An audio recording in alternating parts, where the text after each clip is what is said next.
Hey guys, welcome back to Seller Sessions with awesomeness.com with Steve Simonson. Hot off the press, Paul has had a big coup here with the OMG group. Today we're going to talk about a court case that him and his team has brought a few of the estates to justice, if you like. Before we get going, Paul, do you want to give a little bit of background on yourself first? Sure. Thanks for letting me come on and talk about this. This is really exciting. My name is Paul Raffleson. I'm a lawyer. Our law firm helps Amazon sellers with whatever they need and pretty much covers the whole gamut. And then in addition to that, I volunteer as the executive director of a trade association I helped start along with a few other folks called the Online Merchants Guild, which is sort of a first attempt at trying to get sellers to band together and be political and be advocate, and have advocacy in the courts and just basically, take ownership of, us as a class, as a group, and fight for our rights. And definitely one of the coolest projects I've ever worked on, and very honored to have these opportunities to do these cases because they're just awesome. So. Indeed. Steve, welcome to the show. Busy week for you so far?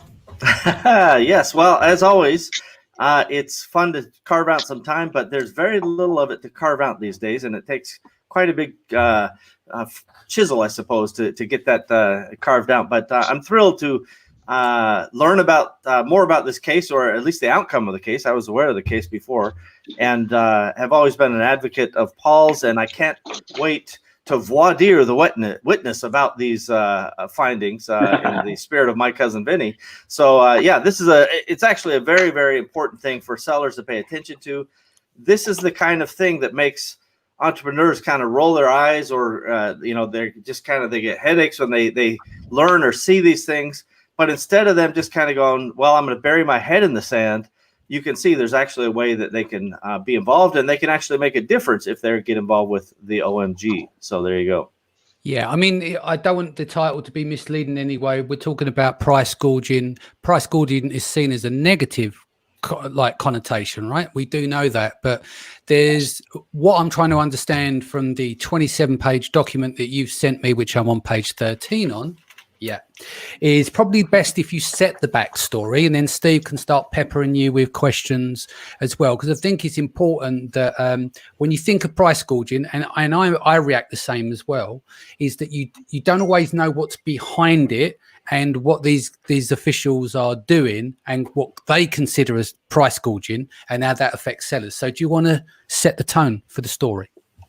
Yeah, no, and that's a great point. And I, feel free to tear into me with, how could you possibly defend these people? They're so awful. I mean, believe me, that crossed our mind. And so to give you a little bit of the backstory, certainly in the height of COVID, this was a very polarizing issue in the world. We saw some crazy headlines about,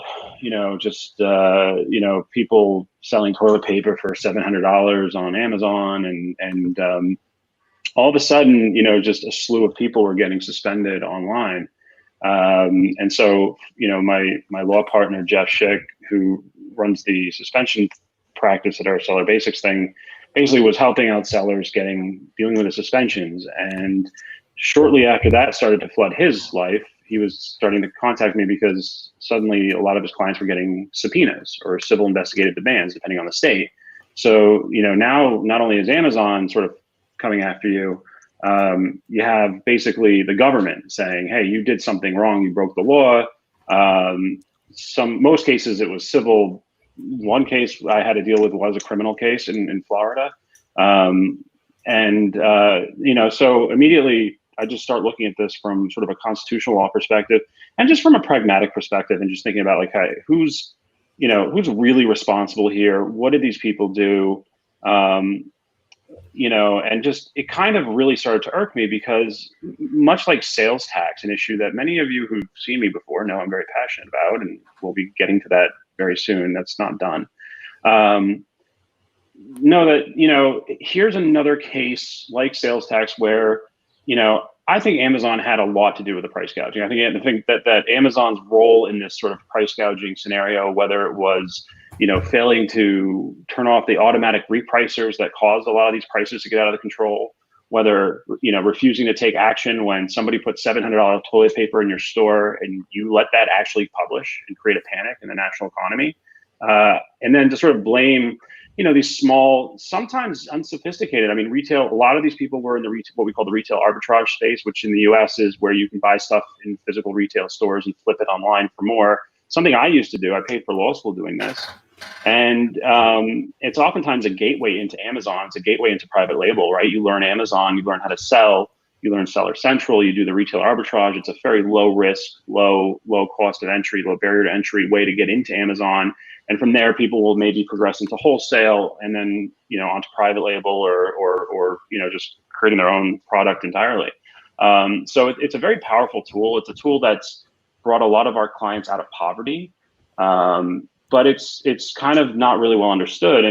And so in the retail arbitrage space, we were sort of seeing these subpoenas coming out and just I immediately started questioning, okay, well, what was Amazon's role in this? I mean, first of all, they're profiting 15 to 45%, depending on whether it's FBA, right? And, they could have prevented it, right? I mean, if they wanted to take proactive measures to prevent, prices from being, much higher than they were, they certainly were able to do so. They have price controls. They use them all the time.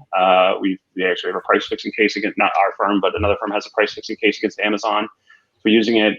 From our perspective, really, Amazon does control price. I mean, they may not object to your price that often, but I mean, they have the ability to, and they actually told Congress this under oath in another hearing on antitrust.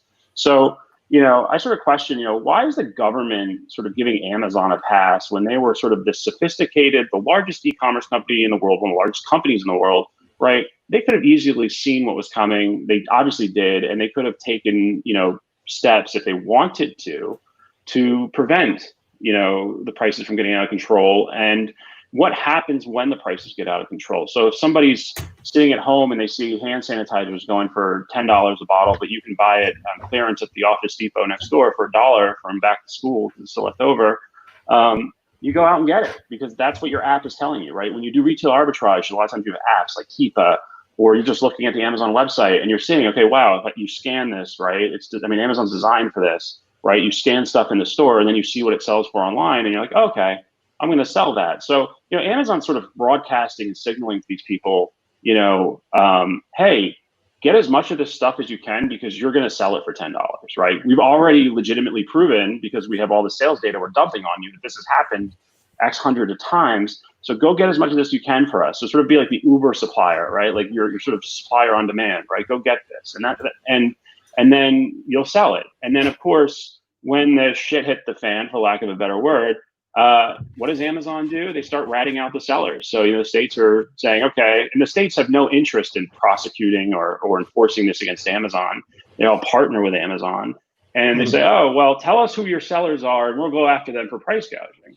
And so, those started to trickle in. So the aftermath of that were that, these regular Joe people, regular Joe and Jane, just kind of not really sophisticated business people just trying to survive, are getting these letters saying, you did something wrong. And keep in mind, a lot of these were related to things that were happening in February and January when our government was saying COVID wasn't even an issue, right? And that, so, and a lot of these states have like state of emergency laws where it's like, if we declare a state of emergency, you can't sell this product above this price. Well, most of our clients who were getting these subpoenas, first of all, most Amazon sellers who were selling anything COVID related were probably suspended by the date of the state of emergency. So they weren't actually even violating that part of the law, but the states were kind of going into other areas of the law and saying, well, this is unconscionable consumer deception, and just sort of creating these other, fakakta theories, for lack of a better word, for why these people were in violation of the law. And we saw that, Ohio doesn't even have a price gouging law, and they're going after people insanely aggressively. And so, seeing that pattern. Yeah. Paul, let me just jump in for a second. So just to help frame the backdrop for everybody. So Paul's done an excellent job of pointing out that, in fact, you have a bunch of retail arbitrage, RA folks out there. They're buying, they're selling. I I don't see any of them, looking at this on a strategic basis and going, oh, I'm going to corner the market on toilet paper, hand sanitizer. They're like, I buy it here, I sell it there. This is a good thing. We all know and should have firsthand knowledge that Amazon, if you raise your product or the price on your own product by $1, you often lose the buy box. Buy box, yeah. Right. And so the idea that Amazon is not complicit or even the driver of this kind of marketplace is a crazy idea. So on the backdrop point number one, I don't think there are a bunch of Amazon sellers in this context specifically that were scheming ahead of time I'm going to get these people, right? It just happened to be a circumstantial scenario. And secondly, airlines kind of do this stuff all the time. If it's the last seat on the airplane, that price is higher. But it comes down to negative scarcity. press. Yeah, but it comes down to negative press as well. Amazon reacts when it comes down to press, right? Right. So That's obviously the when point. it comes to hand sanitation, don't forget they've had their best quarter in that period, and then they only sold essential goods.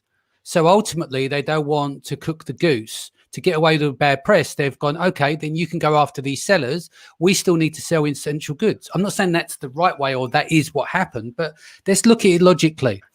We had a lot of products shut out of the marketplace. You couldn't restock your goods into Amazon and send them in because it was essential goods only, right?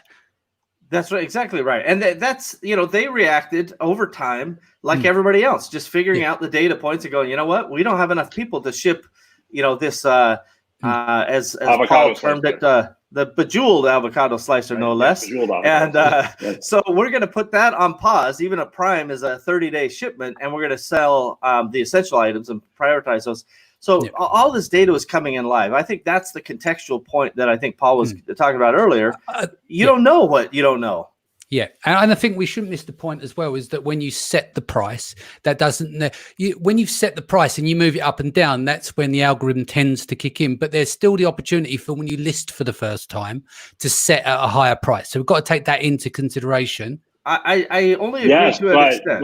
But I will say, and we sent a letter to the AGs long before we ever filed this lawsuit. We try to be reasonable. We wrote a letter to the AGs. It's on our website. It's published. And we basically said, first of all, there's automatic reprice. We said, but what I found with the majority of our clients and the majority of the sellers I spoke to is that, listen, when you're in retail arbitrage and you get a big haul, you want to get rid of it as fast as possible. Like when I was flipping DVDs when I was in law school, before there was even FBA, I was the lowest price, back when the buy box was much easier to understand because it was like a penny drop game, right? Every so often, and then you get the buy box back and you get some sales. So many of our clients actually clicked a button on the Amazon Seller Central, and you're probably all familiar with this if you've sold a product has other listers, match lowest price. Yeah. So here they are buying this stuff online and they're clicking match lowest price. So they're just trying to get rid of it. So, you've got one person on the listing selling the hand sanitizer for $100, and here comes, Joe Seller from Arkansas selling it for $20, and recognizing that, this person went to all the stores to get this stuff. In Arkansas at a time when COVID was definitely not a problem in Arkansas. It was a problem in California. It was a problem in New York, or was starting to become a problem because I was in California at the end of February, actually, and really didn't feel like a problem then. But it was starting to become a problem on the coast. They're going to these stores in Arkansas, in Oklahoma, where there's no need, and they're getting these things into the market so that they can get to where they belong. And yet it's going to cost more. If I live in California and I call you up, Steve, I said, go to every Home Depot you can in Seattle and Washington and get me every mask and hand sanitizer, put it in a box and ship it to my house. Are you going to charge me the same price as what it cost you in the store? Or, are there already costs built in, such as, and by the way, there's this intermediary that charges 15 to 45%, depending on whether you're FBA or not. So obviously the prices are going to be higher. And in a lot of cases, our clients, they were selling for much more than the brick and mortar stores were charging, but a lot of them were not even in these insane numbers we see in the media but they were still getting subpoenas, right? And now there's a presumption of guilt, and they have to prove that basically somehow this is a fair price because their costs went up, and it's insanity. I think Steve picked me up on this a couple of months ago when I was talking about gorging on masks and stuff. And you're in the PPE business, Steve. You normally have terms. When you're ordering PPE stock now, you pay up front for those goods, don't you? The other thing is as well with the fires in Australia, a lot of the materials and stuff around the world, they become more scarce. So the cost of materials gone up as well as the cost of delivering of the product, and obviously with factories. So overall, the costs have gone up generally across the board. Therefore, you have to set a new price in terms of what you sell it at. Therefore, it can be considered as gorging. But where does gorging start and finish? So to frame this again, we're talking about, if we go back to the New York Times article, is the article the case that you won? Or is that just an example? No, the New York Times article was just a well-known article. Our organization represented a group of the Online Immersion Guild. We did not actually pick a particular case to get involved in. We were not involved in what happened in the New York Times. Right. I've posted that so people can read that article, just for those who are not sure about the gorging side of things. I think what I'm trying to frame it and get it into is that, why did you go after these guys? One, what were the guys doing to suppress these sellers? And two, how did you win? Sure. Three, okay, sorry. How did you so win? let's take it a step further. So so masks and PPE and hand sanitizer, obviously that's very polarizing. That's a very hot button issue. But when you look at what they're doing and when you look at what they're saying, we had conversations with AGs. Okay, some AGs were just masks and hand sanitizer. We had a conversation with the state of Kentucky, and they told us, well, we think peanut butter will be price gouging if you sell peanut butter at a higher price. And but we're not sure if Morton's or steak seasoning or whatever, McCormick's steak seasoning would be. We actually had that in our original brief. We put it there. It's like, so it started to become more and more arbitrary that everything was price gouging. We were reading articles about how Nintendo Switch is price gouging. I'm like, you cannot price gouge a Nintendo Switch. Price gouging laws are about immediacy. It really works well because I used to live in Florida full time. You have a hurricane, your house is blown down, you go to the 7-Eleven next door to get a bottle of water, they want $300, right? You have no choice but to pay $300. That is price gouging. It's that immediate need. You go to the Holiday Inn to stay the night, they want $10,000 a night when it's normally $90, right? That's kind of what these state laws were written about. But all these states are trying to be, these AGs are so arrogant. They want to make a name for themselves. They want to be on the front page of the newspaper and show that they're tough on this stuff. So they all started taking these really aggressive positions, even when they didn't have laws, and started to say things like, do you know how many clients I have who sell peanut butter that they buy at like Trader Joe's for like 4x what they pay for it? I mean, this started to become an attack on reselling because, and the fact that the states were saying, there's no state of emergency requirement for this law because it's a consumer protection law. It's like, okay, so you're basically saying that a lot of what we do as retail arbitrageurs in that community, right, is illegal or even in wholesale, right? I mean, if you buy something for low and you sell it for a multiple, that's duress and price gouging, a Nintendo Switch. And it was coming from all the states. It was coming from Texas. It was coming from Washington, Florida, criminal cases, New Jersey. We had states going after people who weren't in the state. We had Texas going after people in other states. I'm like, you don't even have a right to do that because a person selling on Amazon isn't in Texas. Saw the same thing with New Jersey going after people in other states. So we just saw the mess. And, we were dealing with Kentucky and we were actually going to bring the case in Florida. And I had a criminal case. And I thought, this is a great great scenario to bring the case under, just representing the organization, showing that they've been, but we were actually able to resolve that fairly reasonably with Florida because they actually agreed that they were one of the few states that actually respected that, in order for our price gouging law in order to violate a price gouging law, you have to do something on or after the day a state of emergency was declared, right? Which is how the laws in a lot of states work, and the states that have it, like we're declaring a state of emergency on March 6th. So after starting March 7th, once now the notice is out, you can't sell for more than 10 or 20% more than what you paid for the product, right? And Florida, to their credit, actually honored that portion of the law, and most states we dealt with did not, right? They said, Kentucky, perfect example, they have a 10% price gouging state of emergency law, but then they have this other law that says at any time you can be price gouging. So it turned out Florida was okay because most of the people who were selling these products were suspended anyway before the state of emergency, so they couldn't even have the listing because price gouging is two things.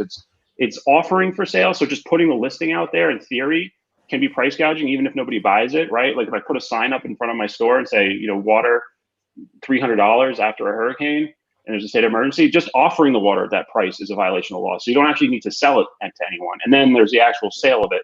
But in the case of Florida, we would say, well, listen, if the listings weren't even live, there was no live listing on or after that date, then there's nothing to talk about here. And they were actually pretty cool about that. So we looked into Kentucky, and we got connected to Gary Ray's group and Gary and Gay Lisby, who run a great retail arbitrage group. I can't say enough about them. We've known them for a long time, and Gary himself was caught up, and he just did a webinar in his group the other day talking about how he was caught up in a subpoena, selling the stuff, you know, not at any type of high price, but and to nobody in Kentucky. That was the other thing. Like, none of his customers were actually in Kentucky. And then we got connected to some other folks in Kentucky, and we just decided, you know, Kentucky is a great federal court district to bring this case, because if the case moves on to appeal, the Sixth Circuit, which is where Kentucky sits at the federal level, touches Ohio, it touches Michigan, it touches Tennessee. So which is kind of the hotbed for where the states were really going after the Amazon sellers. And this is also a hotbed for where Amazon has a lot of investment, right? Amazon just put like $2 billion of investment in Columbus, Ohio. So no wonder the state of Ohio doesn't go after Amazon, right? Just like we saw with sales tax. And same thing with Tennessee, and the same thing with Kentucky. Kentucky is to Amazon what Tennessee is to FedEx, right? Like, I mean, it is like the essential, you know, hub of Amazon's fulfillment operations, and has been since the dawn of really, you know, their fulfillment, right? It was their first major expansion outside of Washington State. So no wonder the state of Kentucky was reluctant and partnering with Amazon, as they repeatedly said, you know, and the AG is publicly thanking Amazon for their cooperation. So complete, and so we wanted to call bullshit on that, because we're just tired of it, and it is so unconstitutional. So we decided that's where we're going to bring the case. And so we worked with the retail arbitrage groups mostly to raise money, because we felt like, you know, Online Merchants Guild, you know, we have money. We're still working on a tax case. We have one that's currently in the courts. We have another one. I don't feel very comfortable spending, you know, money that many members contributed towards a tax fight, which is still ongoing, on a price gouging fight, unless they were comfortable. So I wanted to make sure that we could raise enough money to independently cover this cost, and we did, the cost of our outside litigators. And we got connected to a great litigator who just was a godsend, and really helped us take our legal position and bring it to court. And basically what we went in for is basically to stop the state of Kentucky from going after Amazon sellers, from investigating them, from subpoenas. Like, you can't even bother me on this issue, right? And it was interesting because there was actually an Amazon seller that we didn't know about who had actually challenged it in state court, which is why the first 13 or 15 pages of this case is a little kind of strange, because it raised the question of whether we even had the right to go to court, because if you're in the middle of a state proceeding, like a criminal proceeding, for example, you can't try to like override the state by going to federal if it's in state court. So the question was, you know, did the fact that this other seller that eventually joined Online Merchants Guild and became a, you know, and we, you know, use their information and sort of use them as an exemplar in a lot of cases, for a lot of facts, does that preclude us from even having our day in court, in federal court? And we actually had to separately brief that issue after we had our hearing, and the court found no. And this is the judge we had. We could have picked a better judge. We didn't pick, but we couldn't have drawn a better judge. He's the same judge who opened up the churches under, you know, reasonable restrictions, you know, mass, etc.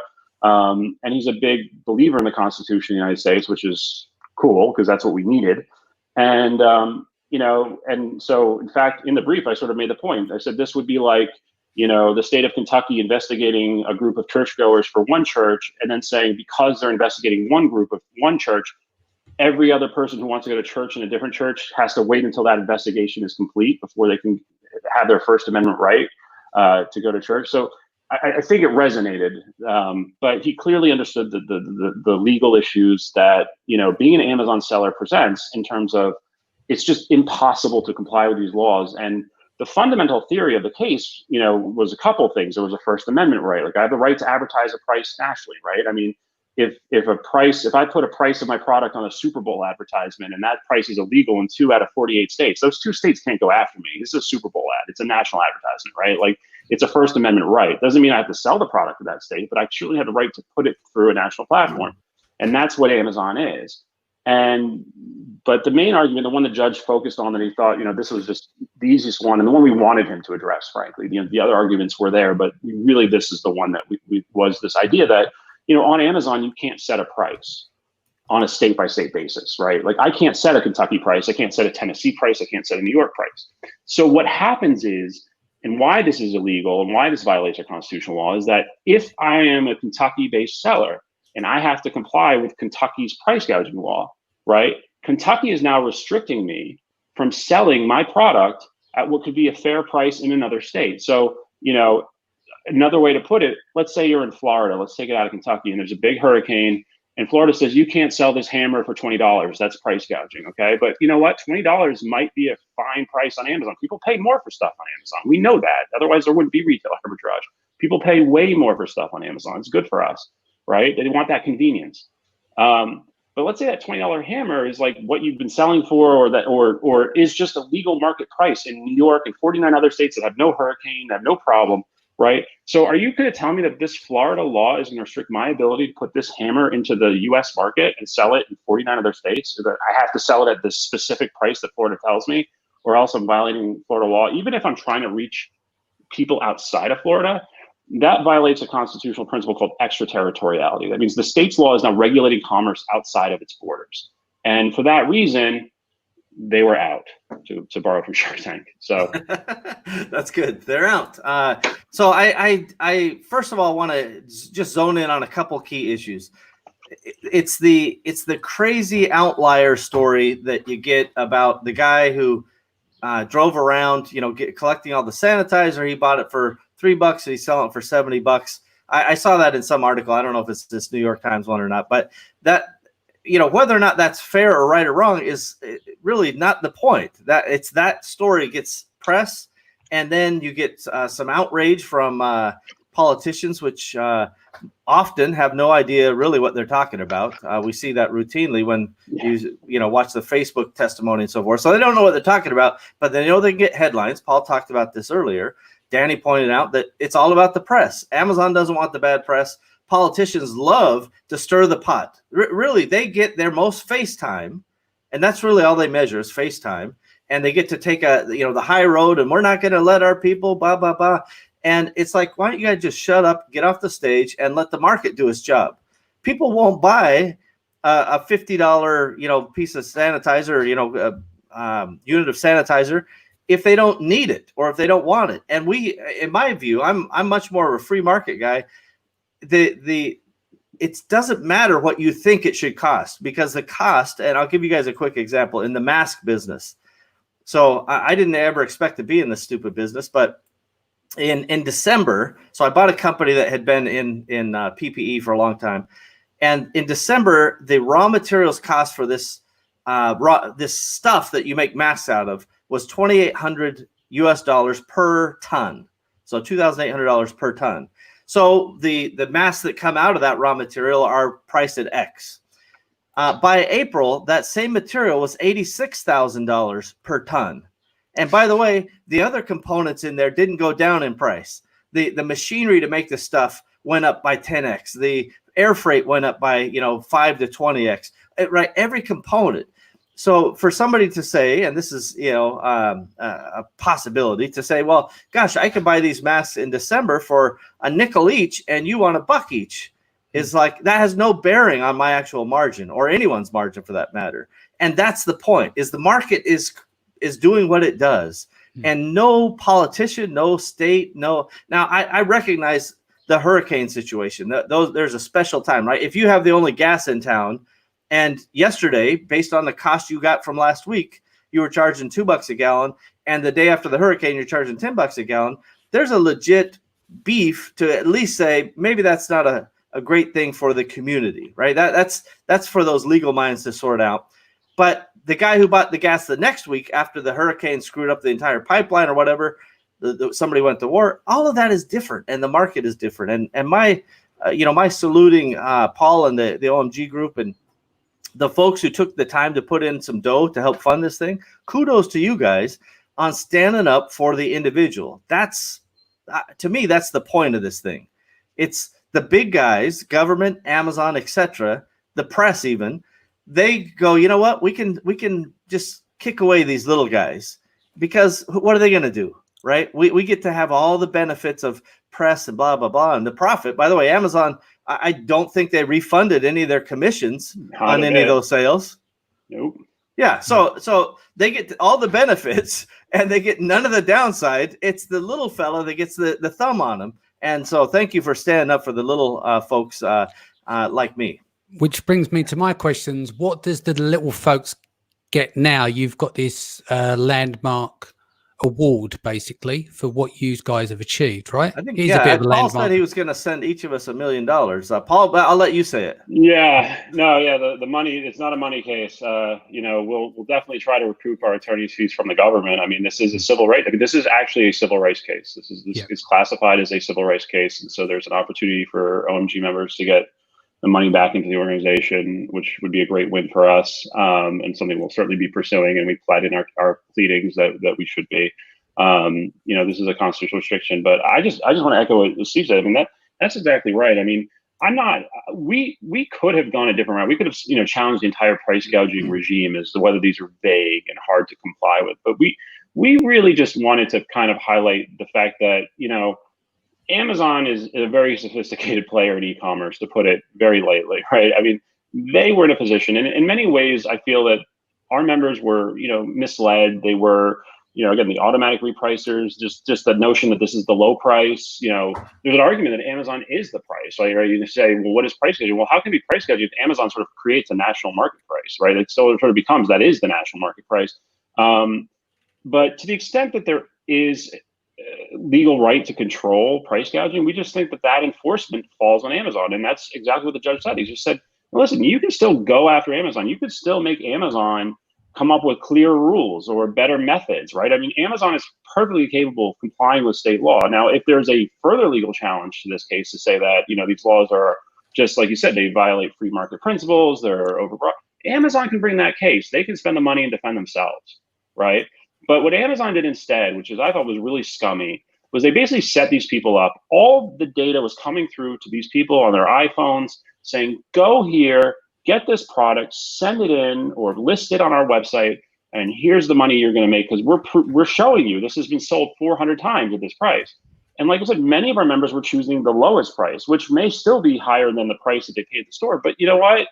That's the cost of doing business. I mean, some of our members are making like $5 a transaction. So I'm not sure in the grand scheme of like having something shipped to your house and not having to go out and get it, or the ability to get something, shipped to you from Arkansas that you can't even find in New York, there is a premium. And keep in mind that just Amazon's commission alone is per se price gouging in a number of states, right? If I have to just take into account, like if I buy anything at a store, right, and I just say, okay, I don't even want to make any money here. I just want to get this into the market so people in New York and California can get what they need.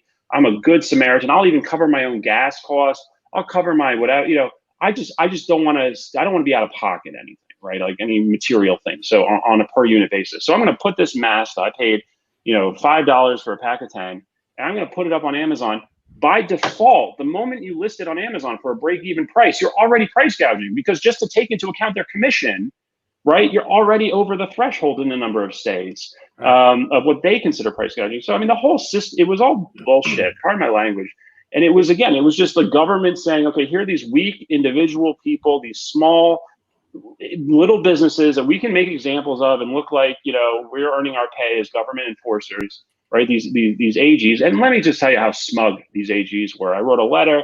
I talked to they were the most smug, arrogant people. So it feels really goddamn good, pardon my language, to get this win and throw this in their face. And, this is a Kentucky ruling. If it gets appealed, it'll go to the Sixth Circuit. I really don't think this is a case that gets overturned. I'm not sure they are going to appeal this. It was plain as day obvious how illegal what they were doing was. And we just called them on it. They didn't think we would do it. They didn't think, what is a little organization going to be able to do to challenge big government? Yeah. And So to Paul, I want to just make sure we put a fine line. So we've already, nobody actually expected a windfall. That was a joke, but there is a change in what states can and can't do as a result of this. Can you talk to us? Let's assume that the ruling stands as is. What does that mean in practical terms for price gouging subpoenas? So it means, with respect to state law, because there is a federal executive order on PPE right now, which I've had some FBI interviews on, which we talk about another time. It's fast. That's a whole nother issue, and disturbing. But with respect to anything else, I mean, really what this ruling says is that you're not price gouging on Amazon. So does that mean Amazon can still suspend you if they don't like your price? Absolutely. But they can't. The government is not going to go after you. The government, if they try to go after you, we're ready to do it. Ready to push back. And I think this ruling applies to eBay or Etsy, any of those, quote unquote marketplaces where you're really just a supplier, drop shipper on demand, and it's their store. If you've got a Shopify site, that's a different story that you're going to run into some issues there. Potentially. There may be some other defenses, but for purposes of Amazon, what this ruling really says is listen, you cannot be persecuted for price gouging at a state level, on a state law, whether it's your home state, whether it's another state, but these state laws just don't work on Amazon, the state price gouging laws, because they were meant for, like you said, the gas station after the hurricane. That's what they were meant for. It's that immediacy, not something that you're ordering for 10 days shipping, which is what, based on the delay time, right? Like that's not an emergency, right? State of emergency laws in general are only supposed to last for 10 days. That's the way they were written. And they were really written for physical retail stores, like, within arm's reach, So but Paul, I also think, yes. Sorry, just Go ahead, go for it. You know me, I love to rant. On Amazon's side, what benefits now will come in favor for sellers? So example, you now know that the state can't come after you and prosecute you, right, for the basis of price gouging. But what happens when Amazon now suspends someone on the basis of price gouging? Can you use this case as an example in any way, or is Amazon being a bit more fair in any way in terms of getting back on the platform? Is there any impact on the Amazon side, I suppose I'm asking? Yeah, I think there has been. I mean, we've seen a much less of a price gouging response. Amazon has done some lobbying in the price gouging for a federal solution that obviously insulates them from any responsibility. We'll see where that goes.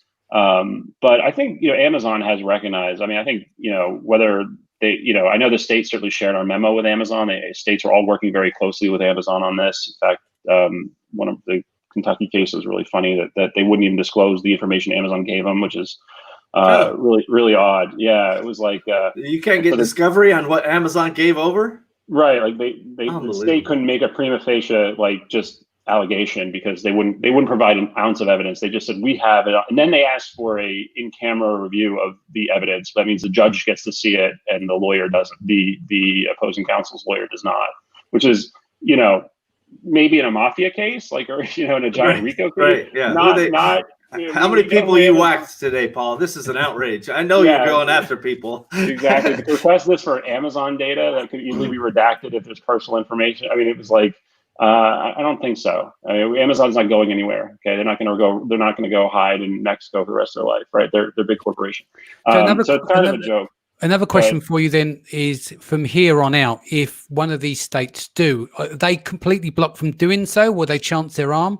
Or is there a point where you could advise anyone listening to the show, and obviously it's live, if you get one of those letters, do X, Y, and Z, do you ignore it? Do you point them in the direction of this case? What would someone do in this situation? Or would they not actually start sending any of these letters ever again? So, I mean, I don't think this has made its way through the state stratosphere yet. This is still pretty new. So It may, there's still cases out there. There's a case in Alaska right now that got a little bit of press. And so we're looking for people who are still being, I've got about, 10 or 15 outstanding subpoena cases right now in various states. I had a local counsel engaged in every one. It was very burdensome. But we objected to very particularly objected to these subpoenas. And so to the extent we hear back from the states, we're ready to sort of use this case. And, I think it's going to be hard for the states to be able to pursue anything with this type of a ruling. It was so well written. I mean, this judge wrote this for publication. He wants this. This is a very well reasoned and logical ruling. And it's by a very technical judge, And so I think that from that perspective, I think, sellers obviously should contact Online Merchants Guild. They should contact us if they get contacted. If they already have counsel and they don't want our help, I mean, certainly bring this to your counsel. Your attorney should know what to do with this. Let me just jump in there, Paul. I think that's a very wonderful thing that you said, but let me just tell everybody out there, most of your attorneys have no idea what to do. I will just say that plainly, not because attorneys don't know what to do, but because they don't specialize. They don't have the background. They don't have the understanding. And this is kind of the same thing as I say about, when somebody's friend is a hairdresser and her cousin is a CPA, that doesn't make them qualified to be an e-commerce CPA. And I say the same thing about e-commerce law. I'm saying, not Paul, but I'm saying reach out to Paul's law firm and get firsthand experienced, relevant advice, not just kind of general legal advice. If you're going to sell a house, go find a real estate guy. You want to do e-commerce law, you call Paul and the gang over there. I think they're going to rename the firm Paul and the Gang anyway. So that'll be easy to search on Google. Yeah, we're currently in legal battle with Cool. Once that gets settled. Well, yeah, there's a little trademark issue. Yeah, there. Apparently he wanted to start a law firm too, so we've got a trademark. Oh, there you go. Yeah, probably get their royalties off their record companies. Yeah, exactly. Yeah. But two things I want to hit on too is that one, I want to finish your question, Danny, about what does this mean for Amazon? I mean, I think for one, this sends a message states like back off of our sellers. So it kind of puts them in a position where they're going to have to look to Amazon for a solution. And and the one we want is one where if you're gonna impose price gouging laws to the extent you are, then there should be clear guidance from Amazon. Like if we're in a state of emergency and we need to abide by certain price gouging laws, then Amazon needs to tell us what the hell that is, right? It can't just be guess and get suspended. This is that unfair treatment. And I think that's where we're heading, is that we want to see clarity. But I think Amazon, in filing this case, and even they may not like it. They may not like the rhetoric, the fact that, we're basically calling them out as a store, just like we did with sales tax, and that this whole idea that individual sellers or retailers is BS, which the judge clearly seems to get because, he refers to Amazon sellers as suppliers, which effectively they are. I think they also recognize through their legal counsel that most of these price gouging allegations are BS. And so they're not so worried about the sellers. That it's the press. It's all it is. It's just the bad press. So, we're trying to change the story. It's been very hard. I mean, it seems like the media, Amazon somehow gets a pass in the media that is unbelievable. It's as if every news publication is afraid Amazon's going to buy their publication, so they don't want to be too negative against, except for the Wall Street Journal. I give the Wall Street Journal a ton of credit for their coverage of Amazon. I think they do an amazing job. In fact, Amazon sellers should subscribe to the Wall Street Journal because they really do an amazing job of covering the realities of Amazon better than any other newspaper. The New York Times, I think, is thinking they're next after the Washington Post. But anyway, I digress. The other thing I want to talk about that's I think is even a bigger picture and why I'm here, because a lot of people here don't do retail arbitrage, but you know what? Private label sellers got caught up in price gouging because if your prices went up, or your supply went up, your supply costs go up, right? Your prices, you just still get caught with price gouging. But the bigger one here is about Online Merchants Guild itself. This was our first court battle. We started something in California and 2 years ago, and through that was able to get the tax law changed.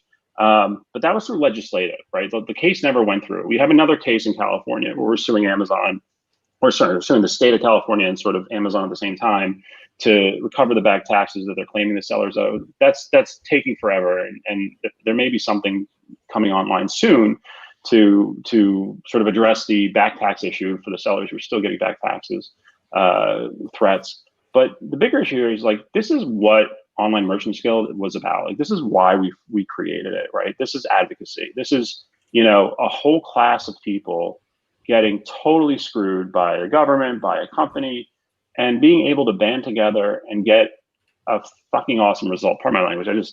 I'm really giddy about this case. I'm just I'm fine with the swearing, but we are trying to keep it polite for PG. Steve. Yeah, Steve's not a big fan of my F-bombs, so yeah. Sorry, I actually don't mind. I don't drive them often, but this is such a win for the community of Amazon sellers. Yeah. I mean, we fought the government, who's been picking on us left and right. They don't protect us, right? They do nothing, right? Amazon has basically a state-sanctioned monopoly because the states refuse to basically take any ownership of the fact that, hey, Amazon's big and they create a lot of jobs, but you have 50,000 sellers in your state, and they create a lot of freaking jobs too. And they're getting screwed every day. They're getting competed against. And you do nothing because all the politicians want are those, nobody thinks about, oh, I created 5 small business jobs. It's like, oh, Amazon's bringing in 10,000 jobs. That's a great re-election FaceTime blurb for my next campaign. So I'm going to support Amazon in any way I can. And that's the thing that really pisses me off. It's just how the governments have basically sold out every one of us as sellers. And so we have to fight for ourselves. And this is so normal in other industries, right?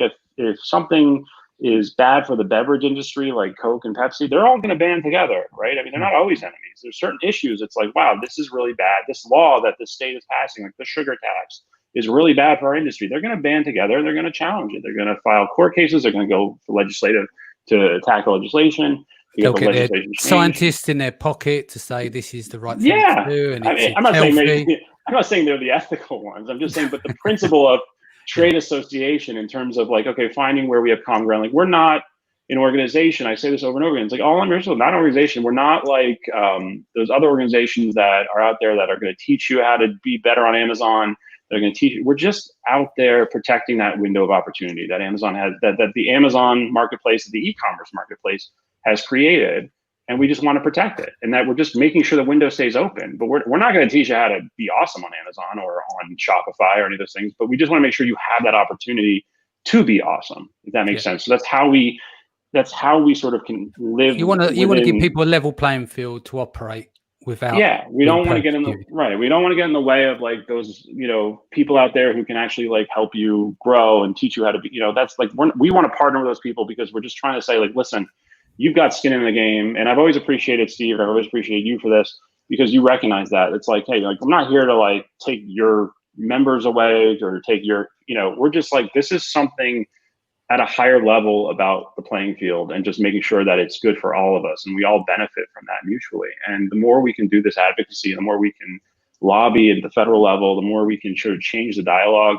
I mean, prior to this, we were working on sales tax policy because right now, I mean, for people who the marketplace facilitator thing has been great where, now your sales tax is collected in every state but 6.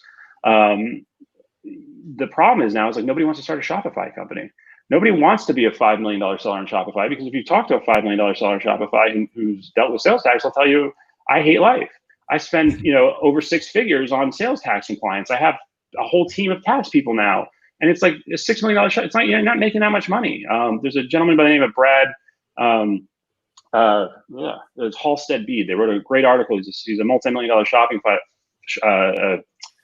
seller. He testified before Congress. I was down in DC before COVID, meeting with Congress on this issue. We're trying to streamline sales tax because we want people. Amazon's great, but a lot of people don't want to be Amazon dependent because it can be dangerous. You want to be diversified. You want to have a good Shopify business. You want to have a robust Shopify presence, a robust Amazon presence, and a lot of our clients who even can get clients to Shopify, can get customers to Shopify, they'll have links on their Shopify site that just directs them back to Amazon because they don't want to deal with sales tax. I mean, how ridiculous is that? The ability to charge 6 cents on the dollar and give it to the government should deter you from having your own store. That is absolutely absurd. So we're absolutely on the front line of fighting that and trying to get that fixed because we don't really understand why a small business would need to be registered in 50 states just to report 6 or 7 cents on the dollar to the government. Why can't it be one state? Why can't it be a central clearinghouse? What the hell do I need to be in the same tax complexity level as Walmart itself, just if I'm a small Shopify business? And so these are problems we're looking at. We're always looking at the issues of the way Amazon sellers are getting mistreated, the way what's good for us, because nobody out there in the government's looking out for us. Nobody out there is looking, they're all looking for themselves, right? So all the policy that's being made is being made by Amazon's lobbyists, eBay's lobbyists, but where's our lobbyists? Where's our voice? And and this is a great win because it shows that, we can get our voice heard through lobbying and we can get our voice heard in the courts when our rights are violated, right? We have a right to exist. We have a right to be here. We have a right to participate in the marketplace. And we're damn right going to protect our rights. And so I want people to join Online Merchants Guild, and I want people to support this because this is for you. This is not a win for me. This is a win for the seller community. I'm honored to have brought this case. It's a cool constitutional law case, and I teach a common law course, and I love this case, and I love All I need having now, that Paul, is a little opportunity. bit of Rocky music behind it. You've Yeah. got me going already. Yeah, I should have worn my Wawa. Brian originally. said, "Hey Paul, Paul's a great guy. Saved me thousands of dollars due to sales tax issues caused all by the states and taken advantage of sellers like me." Qasim says, "Hello guys, Cyb. Hey guys, late to the party. I will listen in later." Pete says, "What's up?" Iris says, "Someone in one of my groups got dinged for price gouging for hair mousse on a 99-cent auction." That does sound criminal. Let me just go on record. That sounds like an outrage. Yeah, Iris, I don't know what to tell you. Yeah. Yes.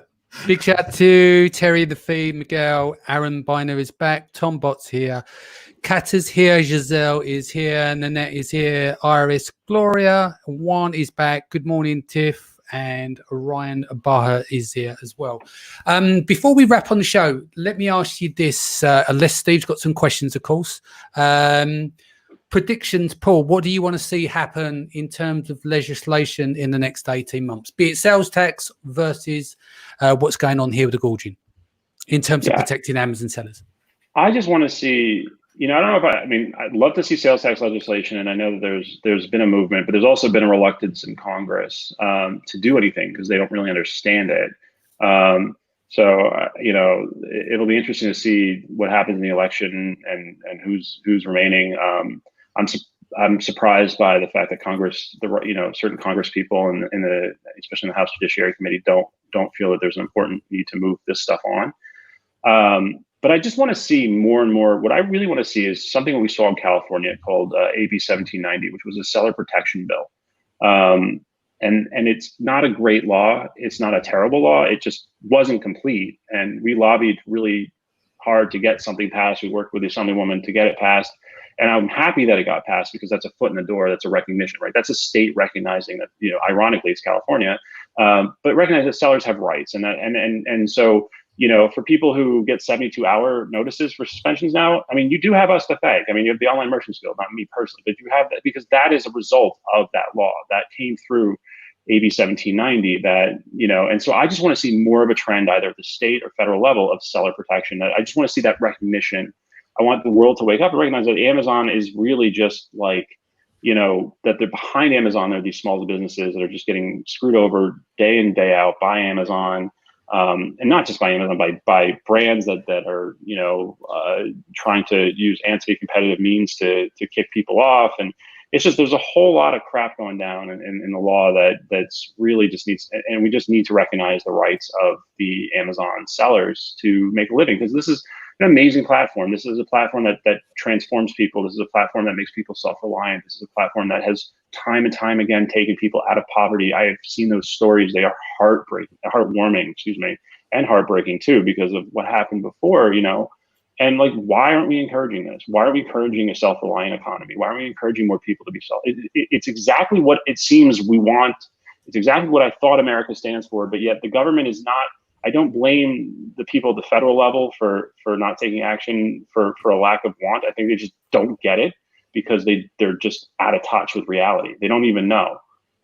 Like Steve was alluding to in a comment I make a lot of times in webinars, when you have a member of Congress ask Mark Zuckerberg, how do you make money on Facebook if you don't charge? You got the wrong people in front of the steering wheel. So, part of the way you fix that is you get a presence, you get a seat at the table, you lobby at the federal level, you get plugged in, and part of it is just, we fight. I mean, we fight and we look for ways to change the landscape. So, but I want to see that recognition more than any specific law. I want to just see that trend continue, that, people start to recognize that, especially the states too. It's like, wow, we've got this community of 50,000, 70,000 people and growing every day who are self-reliant in our state and are hiring people. And why aren't we protecting them?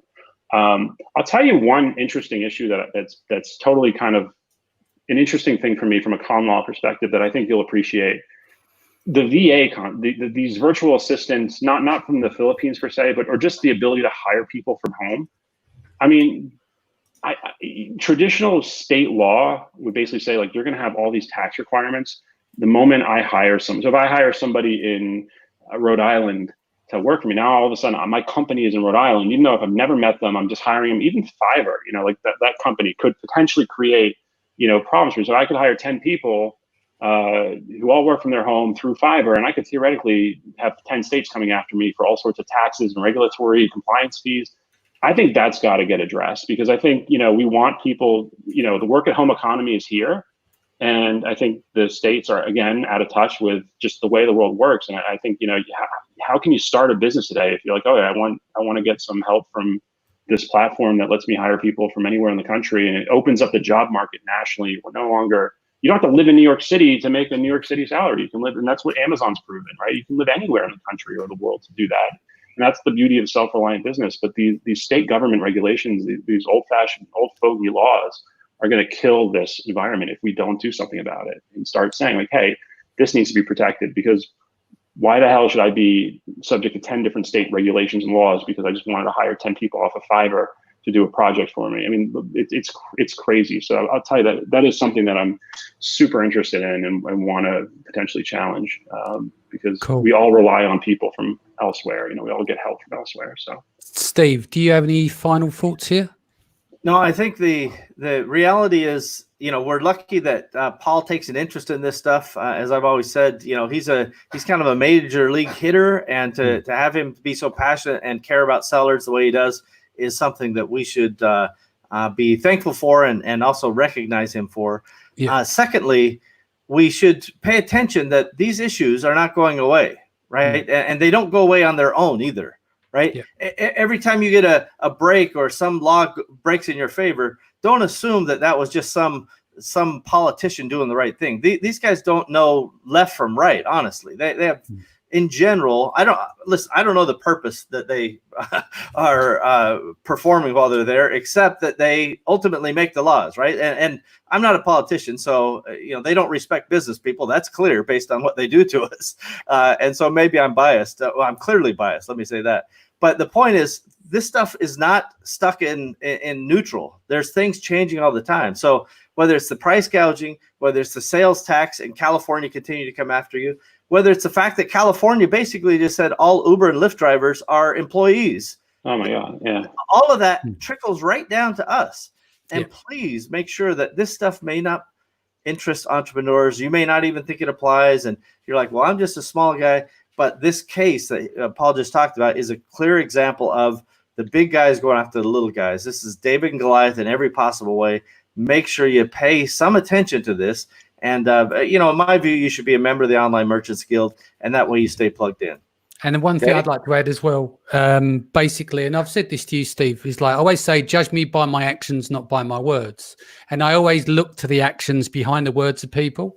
And that's what I like about Paul, his stand up, So when he says he's supporting, because anyone can chat shit basically and say, yeah, I support the community because it can serve their ends. But Paul has demonstrated over and over again, it's done by action, not by his words. So Paul, what's the best way people can reach you?